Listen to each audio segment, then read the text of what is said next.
All right, guys. So, at the request of our premium subscribers, we're trying something a little bit new. So, as you know, typically we do our monologues and then we engage in a back and forth. And that back and forth is actually the only part of our content that we paywall and is exclusively for our premium subscribers.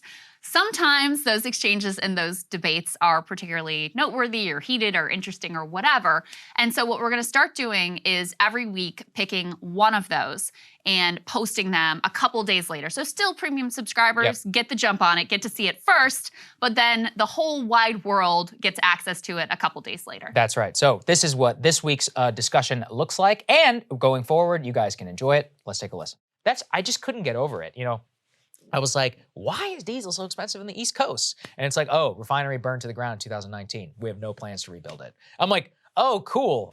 Okay, let me guess. That company bought a ton of its stock back in 2019. Oh, and then the pandemic hit and we're just not gonna. It's like, we still have to refine diesel in this country, last time I checked. Or, I don't know, somebody make all of the trucks electric. I don't think that's possible necessarily right now either. Give me something, because there's no plan on the books right now. You cannot live in a situation. Usually diesel apparently trades like $7 a barrel higher than gas. Right now it's $30 a barrel higher. It's called the crack price. It's been completely separated from that. And most of the people in the industry see no change in that anytime soon. And it's just insanity. And this is another issue that the Fed raising rates and selling assets off their balance sheet does not impact. No, it doesn't at all. Yeah, it doesn't make a difference. No, this is purely a supply crunch. Right. We have to fix it. So dealing with it by tamping down demand, I mean, it will impact in terms of how much demand there is for trucking and shipping goods around. Still gotta eat. But in terms of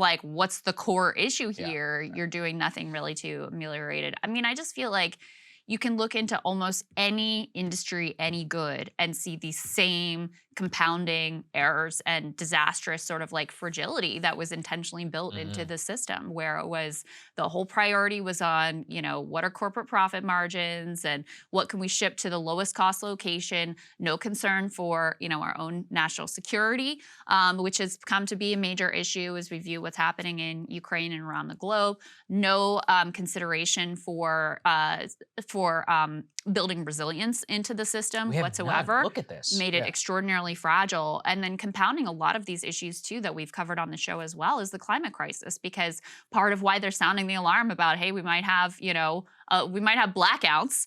Well, when you're in a time of extreme weather conditions, that's how you end up, in Texas with this massive freeze that caused their whole grid to collapse. That's how you end up with these huge droughts and these huge heat waves that cause an extraordinary use of electricity. And we've also talked about how the climate crisis has also driven food prices up, because you had crop failures in China, you've had crop failures around the world, places that normally, in China, in Brazil as well.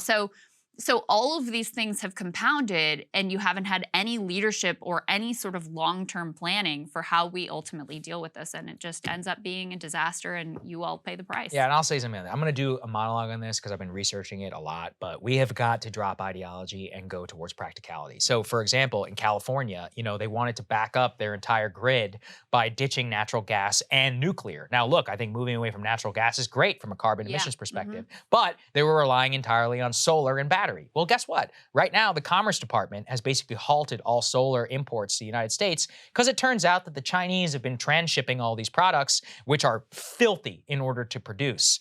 And so now they're basically trying to waive tariffs in order to import these environmentally degrading, cheap but bad solar panels just so they can ditch a nuclear power plant, the Diablo nuclear power plant. That's crazy. I mean, what are you doing? That is an ideological commitment to solar for no reason, because we completely understand here that solar has terrible capacity, and without crazy high innovations in battery technology, it's not going to work, which also means, Krystal, you can't lower the natural gas-fired plants because you need those to back them up in a time of surge, which again makes everything more expensive. The ideology actually, frankly, even refineries, a lot of these were converted over to biofuels in terms of being like, oh, it's going to be great, and they don't want to produce diesel anymore. It's like, look, I'm not against biofuel, but the idea that you can just ditch diesel and not have diesel refinery capacity is crazy. And you can't actually convert it back very quickly. So You we can't got get rid of things without having some actual alternative that exists. That's what I'm saying. And ideologically, that actually has happened. So we need to and of course, the Republican alternative is natural gas is fine, even though nuclear is 4% of natural gas emissions. So anyway, my daily nuclear propaganda is over. Cable news is ripping us apart, dividing the country, making it impossible to function as a society, and making it impossible to know just what is true and what is false. But the good news is they are failing and they know it.